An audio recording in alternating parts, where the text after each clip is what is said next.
पत्नी ने ना जाने क्या कह दिया था कि पति ने उसे एक के बाद एक कई थप्पड़ जड़ दिए। हमेशा हर सिचुएशन को शांति से हैंडल करने वाली पत्नी भी इस बार इतनी अशांत हो उठी कि उसने अपनी चप्पल ही निकालकर पति को दे मारी। चप्पल पति के बालों को छूते हुए निकल गई। यह किस्सा यहीं पर खत्म हो सकता था, मगर पति ने इसे अपनी मर्दानगी का विषय बना लिया और बात बद से बदतर होती चली गई। रिश्तेदारों ने भी आग में घी का काम किया। किसी ने कहा, जो औरत अपने पति को चप्पल से मार सकती है वो ना ही तो वफादार हो सकती है और ना ही पतिव्रता। ऐसी औरत परिवार ही नहीं पूरे समाज पर कलंक की तरह है। बीवी के पक्ष वाले कहाँ पीछे रहने वाले थे। किसी ने कहा, 21वीं सदी में भी जो स्त्री के साथ मारपीट करते हैं उन्हें तो जेल भेज देना चाहिए। तो कोई कहता, जरूर इसको कोई और पसंद आ गई होगी इसलिए अब पत्नी से मारपीट करने लगा है। बात कोर्ट तक पहुंच गई। दोनों पक्षों ने एक दूसरे के खिलाफ केस फाइल कर दिया। पति ने चरित्रहीन होने का तो पत्नी ने दहेज और शारीरिक उत्पीड़न का आरोप लगाया। 2 वर्षों से अधिक समय के लिए केस चला था। इन 2 वर्षों के दौरान दोनों पति पत्नी अलग अलग रहे थे। इन 2 वर्षों के दौरान दोनों पक्षों के समर्थकों की संख्या कम हो गई थी।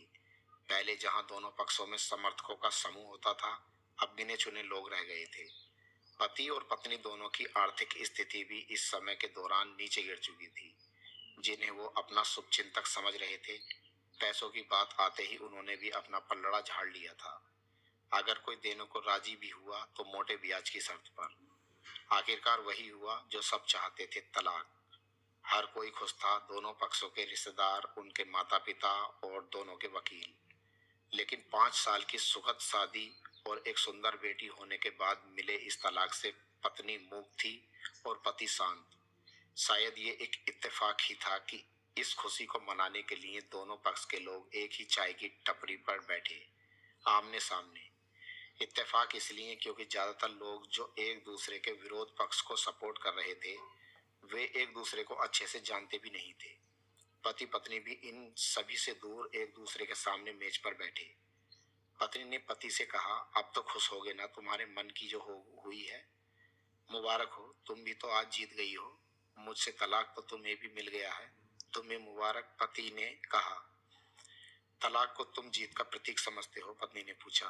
पति चुप रहा। थोड़ी देर की शांति के बाद पति ने कहा, मुझे तुम्हें 5 लाख रुपए अभी और हर महीने 8,000 देने का आदेश है।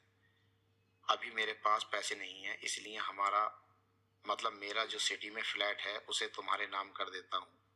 पत्नी बोली, लेकिन उस फ्लैट की कीमत तो 18 लाख की है।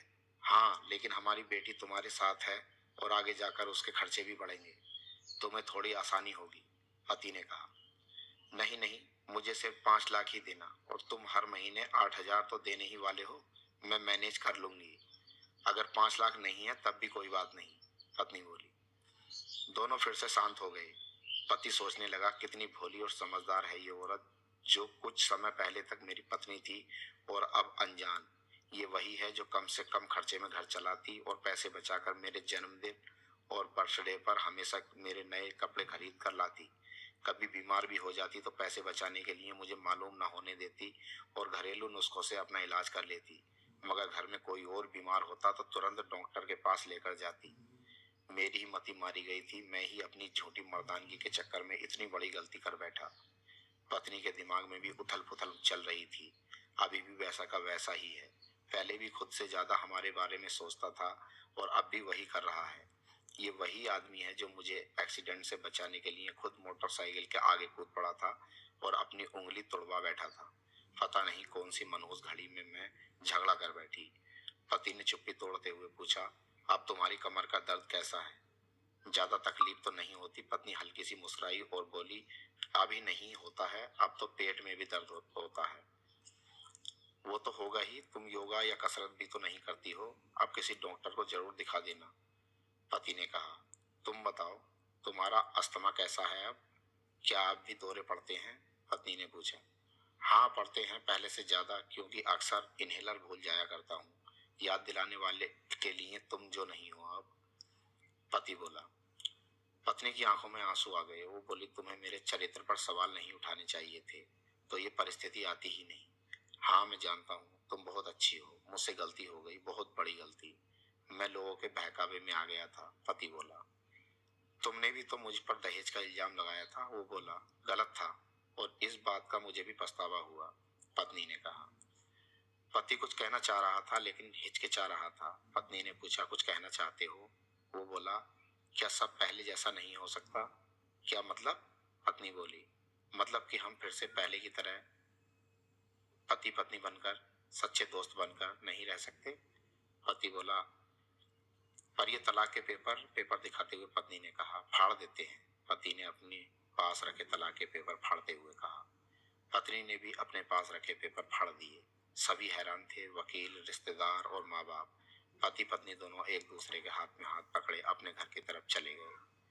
दोस्तों, ये कहानी उन हर पति पत्नी के लिए बड़ी